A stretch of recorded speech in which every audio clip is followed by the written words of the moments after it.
लूका का सुसमाचार 12 अध्याय पद 54 से 59 तक, जो आत्मिक जागरूकता, समय की पहचान और मेलमिलाप की आवश्यकता पर प्रकाश डालता है। समय की पहचान और आत्मिक दृष्टि की पुकार। यीशु मसीह ने जब अपने शिष्यों और भीड़ से कहा, तुम आकाश की स्थिति देखकर मौसम का अनुमान लगा लेते हो, लेकिन वर्तमान समय को क्यों नहीं पहचानते, तो यह केवल एक साधारण प्रश्न नहीं था। यह एक आत्मिक चुनौती थी, एक आह्वान कि हम बाहरी संकेतों की तरह ही अपने जीवन के भीतर और समाज में हो रहे आत्मिक परिवर्तनों को भी समझें। हम अपने दैनिक जीवन में मौसम, बाजार, राजनीति और समाज की हलचलों को भली भांति समझते हैं। लेकिन क्या हम यह पहचानते हैं कि परमेश्वर हमारे जीवन में क्या कर रहा है? यीशु ने यह कहकर हमें झकझोरा कि हम पृथ्वी और आकाश की स्थिति तो समझते हैं, लेकिन आत्मिक समय को नहीं। इसका अर्थ है कि हम परमेश्वर के राज्य के आगमन, उसकी चेतावनियों और अनुग्रह के संकेतों को अनदेखा कर देते हैं।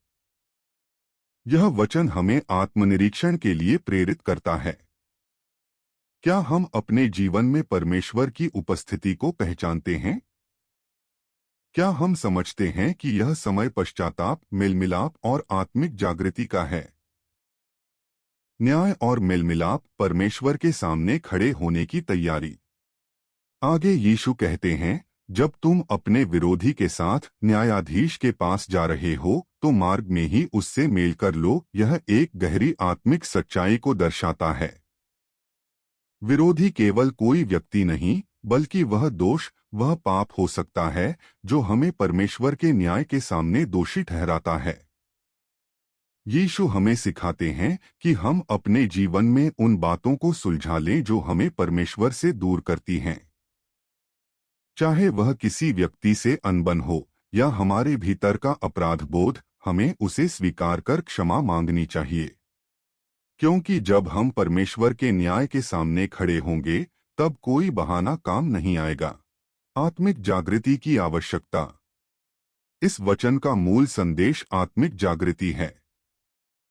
यीशु हमें बुलाते हैं कि हम केवल बाहरी जीवन पर ध्यान न दें, बल्कि अपने भीतर की स्थिति को भी समझें। यह समय है कि हम परमेश्वर की ओर लौटें, पश्चाताप करें और मेलमिलाप की ओर कदम बढ़ाएं। यह चिंतन हमें यह सिखाता है कि आत्मिक जीवन केवल पूजा पाठ या धार्मिक क्रियाओं तक सीमित नहीं है।